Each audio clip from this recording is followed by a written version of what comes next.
13টা unit নিয়ে আসছে, কিন্তু সেই 13টা ইউনিট অনেকের ইউনিটে পানি নাই।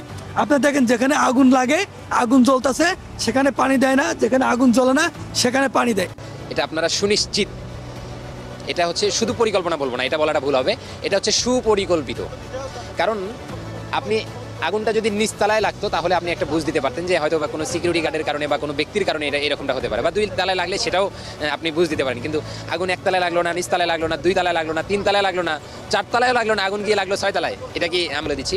গতকালকে যে সচিবরা এবং যারা এখানে দায়িত্বরত ছিল, গতকালকে যারা অফিস করে চলে গেছে, প্রত্যেকজনকে আইনের আওতায় আনতে হবে। প্রত্যেকজনকে জিজ্ঞাসাবাদের জন্য আইনের আওতায় যদি না আনে, তাহলে আমরা আবার জুলাইয়ের আন্দোলন যেভাবে রাস্তায় সক্রিয় হয়ে গেছিলাম, আবারও আমরা কিন্তু এখনো রাস্তা থেকে যাইনি, আমরা এখনো কিন্তু রাস্তায় আছি। যদি মেট্রো রেলে আগুন না দেওয়া হতো, যদি পুলিশদেরকে না মারা হতো, তাহলে বিপ্লবটা এত সহজেই অর্জিত হতো না। বিপ্লব বলছি কিংবা গণঅভ্যুত্থান যাই বলেন না কেন, এটা কিন্তু কোনো সাংবিধানিক নিয়ম মেনে হয়নি, কোনো আইন মেনে হয়নি।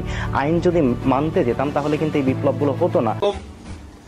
আপনারা জানেন যে বাংলাদেশে গতকালকে বাংলাদেশের সচিবালয়ে পরিকল্পিতভাবে সকল নথিপত্র পুড়িয়ে দেওয়ার জন্য আগুন দিয়ে সকল নথিপত্র এবং সচিবালয় জ্বালিয়ে পুড়িয়ে দেওয়া হয়েছে। কেন সচিবালয় জ্বালিয়ে পুড়িয়ে দেওয়া হয়েছে আগুন দিয়ে গতকালকে? এর উদ্দেশ্য হচ্ছে যে আসিফ, নাহিদ এবং মাহফুজ এরা যেই মন্ত্রণালয়ে আছে, সেই মন্ত্রণালয় থেকে সেই মন্ত্রণালয়ে নিয়োগ বাণিজ্য করে সেই মন্ত্রণালয়ের মাধ্যমে হাজার শত শত কোটি টাকা বাংলাদেশ থেকে পাচার করে অলরেডি দেওয়া হয়েছে। এবং আমাদের কাছে সংবাদ আছে যে এই উপদেষ্টাদের পরিবারের অনেক সদস্যদেরকে অলরেডি বিদেশে পাঠিয়ে দেওয়া হয়েছে। এই দুর্নীতির মাধ্যমে দুর্নীতি করে বাংলাদেশের সকল টাকা, বাংলাদেশের শত শত কোটি টাকা বিদেশে পাচার করে দেওয়া হয়েছে।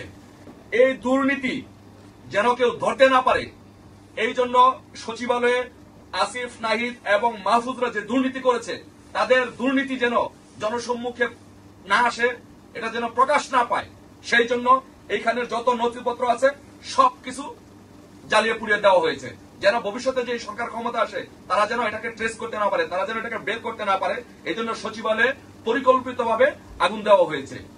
আর এই সচিবালয়ে আগুন দেওয়ার ফলে যেটি হচ্ছে যে সারা বাংলাদেশে সচিবালয়ে আগুন, মানুষ হত্যা, মানুষ খুন, মানুষের বাড়িঘরে অগ্নিসংযোগ, লুট, চাঁদাবাজি, ব্যবসা প্রতিষ্ঠানে হামলা, গার্মেন্টসে হামলা, গার্মেন্টসে আগুন, এইগুলোর কারণে বাংলাদেশে যে একটা অস্থিতিশীল পরিস্থিতি বিরাজ করছে, সেই জন্য বিডিআর এর মধ্যে, সেনাবাহিনীর মধ্যে এবং প্রশাসনের মধ্যে একটি অস্থিরতা বিরাজ করছে। এই বিডিআর এর মধ্যে, প্রশাসনের মধ্যে এবং সেনাবাহিনীর মধ্যে যে কোনো মুহূর্তে বিদ্রোহ হতে পারে। বিশেষ করে বাংলাদেশ সেনাবাহিনীর মধ্যে সেনাবাহিনীর অফিসাররা বিশেষ করে বেশি সংক্ষুব্ধ এবং তারা বিদ্রোহী হয়ে উঠছে। কারণ বাংলাদেশ সেনাবাহিনীর একটি সুনাম আছে, সুনামের সহিত বাংলাদেশ সেনাবাহিনী দায়িত্ব পালন করছে। কিন্তু ইনু যখন অবৈধভাবে আদেশ নির্দেশ দিয়ে এই অন্যায় অবিচারগুলো করাচ্ছে, মানুষকে খুন করাচ্ছে, নির্বিচারে মানুষের উপরে হামলা করাচ্ছে, এই জন্য সেনাবাহিনীর যারা দক্ষ এবং সৎ অফিসার তারা ইনুসের এই অবৈধ আদেশ নির্দেশ মানতে নারাজ। সেই জন্য যে কোনো মুহূর্তে প্রশাসনে বিডিআর, সেনাবাহিনী এবং প্রশাসনের মধ্যে বিদ্রোহ হতে পারে এবং যে কোনো মুহূর্তে সেনাবাহিনী ক্ষমতা নিতে পারে। তো আমরা দেশপ্রিয় শান্তিপ্রিয় সেনাবাহিনীকে আমরা আহ্বান করব, বাংলাদেশে যে পরিস্থিতি বিরাজ করছে সেই পরিস্থিতিতে আপনারা ইনুসের কাছ থেকে, সুৎকুর মহাজন ইনুস ভঙ্গের কাছ থেকে এই দেশকে রক্ষা করতে হলে আপনাদেরকে ক্ষমতা নিতে হবে। আপনাদেরকে ক্ষমতা নিয়ে ইনুসকে হটিয়ে আপনারা এই দেশটাকে রক্ষা করতে হবে। কারণ ইনুস হচ্ছে বাংলাদেশের মানুষের উপরে নির্বিচারে গণহত্যা চালাচ্ছে। অন্তঃসত্ত্বা মহিলা থেকে নিয়ে বাংলাদেশের যেভাবে মানুষের উপরে হামলা করছে, মানুষের উপরে অত্যাচার নির্যাতন করছে, এটা বাংলাদেশের ইতিহাসে, পৃথিবীর ইতিহাসে এরকম মানবাধিকার আর কোনো লঙ্ঘন হয়নি। তারপরে বাংলাদেশ 1971 সালের পর থেকে এই পর্যন্ত যেভাবে এখন এই ইনুসের, সুৎকুর মহাজন ইনুসের আমলে যেভাবে মৌলবাদীরা মাথাচাড়া দিয়ে উঠেছে, এটি একটি বাংলাদেশে আফগানিস্তানের মতো একটি রাষ্ট্র হওয়ার মতো একটি অবস্থা হয়েছে। তাই বাংলাদেশকে আফগানিস্তানের মতো দেশ থেকে রক্ষা করতে হলে, বাংলাদেশকে পাকিস্তানের মতো একটি জঙ্গিবাদী দেশ থেকে রক্ষা করতে হলে, বাংলাদেশকে রক্ষা করতে হলে বাংলাদেশ সেনাবাহিনীকে, আদর্শিক সেনাবাহিনীকে আমি মনে করি এখন এগিয়ে আসতে হবে। আশা করি বাংলাদেশ সেনাবাহিনী আমাদের দেশকে রক্ষা করবে, দেশকে রক্ষা করে এই ইনুস বাহিনীকে বাংলাদেশ থেকে পরাজিত করবে। সবাই ভালো থাকবেন, সবার সুস্বাস্থ্য কামনা করছি। ধন্যবাদ। জয় বাংলা, জয় বঙ্গবন্ধু। আচ্ছা শুনেন, সবার আগে আপনারা শুনলেন একজন সমন্বয়কের কথা যে মেট্রো রেল যদি তারা না পোড়াতো তাহলে তাদের এই আন্দোলনটা কিংবা তাদের যে মূল উদ্দেশ্যটা সেটা কখনোই কি স্বয়ংসম্পূর্ণভাবে হতো না, বা তাদের টার্গেটটা ফিল আপ হতো না। তারা মেট্রো রেলটা পরে কি করছে, আওয়ামী লীগের নাম দিছে। এটা অনেকে আপনারা জানেন, এখন প্রকাশ্যে আসছে। এখন নতুন করে যে আপনার সচিবালয় আগুন দিল, এবং সেটাও কিন্তু এরাই ঘটাইছে। আপনারা কিন্তু আরেকটা ভাইয়ের বক্তব্য শুনছেন যে আপনার আগুন লাগছে এক জায়গায়, পানি দেয় হচ্ছে আরেক জায়গায়। তার মানে কি বোঝাই যাচ্ছে যেটা কি তাদের প্ল্যান মোতাবেক। কারণ তারা যে বর্তমান আপনার যে করাপশনের সাথে জড়িত কিংবা দুর্নীতির সাথে জড়িত শত শত কোটি টাকা মনে করেন পাচার করতেছে, এটার জন্যই কিংবা আগামীতে বাংলাদেশের নির্বাচনের মাধ্যমে যেই সরকারই আসুক না কেন, সেই সরকার যাতে এই এভিডেন্সগুলো না দেখতে পারে কিংবা তাদেরকে পাকড়াও না করতে পারে, এটার জন্যই আওয়ামী লীগের বর্তমান আপনার যা বাংলাদেশে যাই কিছু হচ্ছে, আওয়ামী লীগের মানে আওয়ামী লীগ আর কি আব্বা বইলা আর কি সন্তানের কাছে মনে করেন করে আর কি ভুল স্বীকার করে, বুঝতে পারছেন? মানে আওয়ামী লীগকে আব্বা ডাকতেছে আর সমন্বয়করা হয়ে গেছে বর্তমান সন্তান, যে বাবা আমার ভুল হয়ে গেছে। মানে সমস্ত দায়ভার বর্তমান আওয়ামী লীগের উপর চাপাচ্ছে। একটা কথাই আছে না যে হাতি যখন গর্তে পড়ে চামচিকাও লাথি মারে, বর্তমান বাংলাদেশে হয়েছে একই অবস্থা। এখন আসুন, আপনারা আওয়ামী লীগের একজন নেতাকর্মীর কথা শুনলেন, সেটি হচ্ছে যে আপনার সেনাবাহিনীর প্রধান কিংবা সেনাবাহিনীর সাথে বাংলাদেশের বিজিবি কিংবা আরও যে অন্য অন্য বাহিনী আছে তাদের সাথে কি একটা হতে পারে। এটা কিন্তু ভাই চিরন্তন বাস্তব কথা।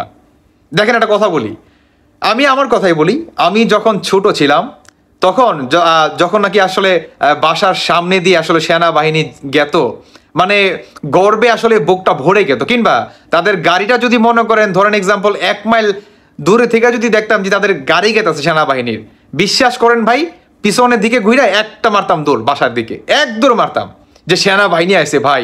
মানে একটা সবচেয়ে বেস্ট, মানে একটা অন্তর থেকে একটা ভালোবাসাও কাজ করতো, আবার ঠিক এর থেকেও ভয়ও কাজ করতো, রেসপেক্ট, বুঝতে পারছেন? কিন্তু বর্তমান বাংলাদেশে সেনাবাহিনীকে হাতের আপনার কাঠের পুতুল বানায় ফেলেছে, কাঠের পুতুল। বাংলাদেশের মানুষ এখন আর ভয় পায় না সেনাবাহিনীকে। আপনার পুলিশের থেকেও মনে করেন পুলিশকে যতটুকু ভয় পায়, আমাদের বাংলাদেশের সেনাবাহিনীকে অতটুকু ভয় পায় না। এটা চিরন্তন বাস্তব কথা। তবে হ্যাঁ, তিনি যে বললেন যে সেনাবাহিনীর প্রধান ক্ষমতা নিয়ে নেবে, এটা কিন্তু বাস্তব কথা। যে কোনো সময় হতে পারে, যে কোনো সময় ক্ষমতা সেনাবাহিনী হাতে নিয়ে নিতে পারে ইউনূসকে সরিয়ে। এটা চিরন্তন বাস্তব কথা। কারণ তিনি যে কথাগুলো বলছে, এই কথাগুলো আমি অনেক দিন আগে থেকেই বলে আসতেছি যে বাংলাদেশে আওয়ামী লীগের উপরে, সাধারণ জনগণের উপরে যে পরিমাণ অত্যাচার চলতেছে, নানান জায়গায় গণহত্যা করে, নানান জায়গায় মনে করেন জঙ্গলে গর্ত করে, সমুদ্রে পুকুরে, নানান জায়গায় মনে করেন ফালায় রাখতেছে। আপনারা দেখে আসতে পারেন, আমি অনেকদিন ধরে বলতেছি।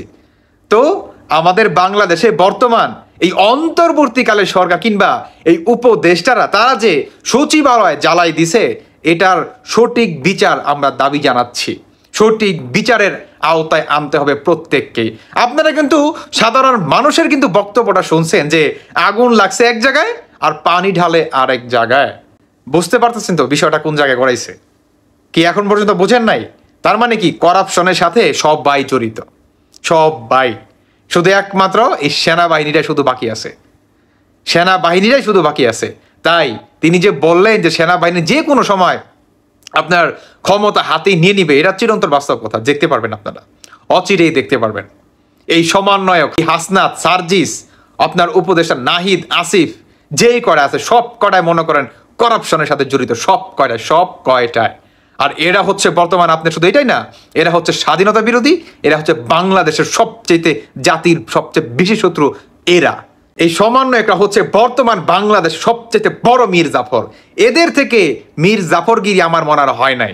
আমি আমার লাইফে কখনো মীর জাফর দেখি নাই, কিন্তু এদেরকে দেখে গেলাম। আলহামদুলিল্লাহ, সত্যি শুকরিয়া আদায় করতেছি। কারণ মীর জাফরের কাহিনী অনেক শুনছি, কিন্তু লাইফ বা ইতিহাস বা এই যুগে আইসা যে মীর জাফর দেখতে হবে, এটা একদিকে আলহামদুলিল্লাহ, সত্যিই আলহামদুলিল্লাহ যে মীর জাফর দেখার সৌভাগ্য হইল। দর্শক বন্ধুরা, বাকিটা আপনাদের ব্যক্তিগত মতামত অবশ্যই জানিয়ে যাবেন। ধন্যবাদ সবাইকে। আল্লাহ হাফেজ, আসসালামু আলাইকুম।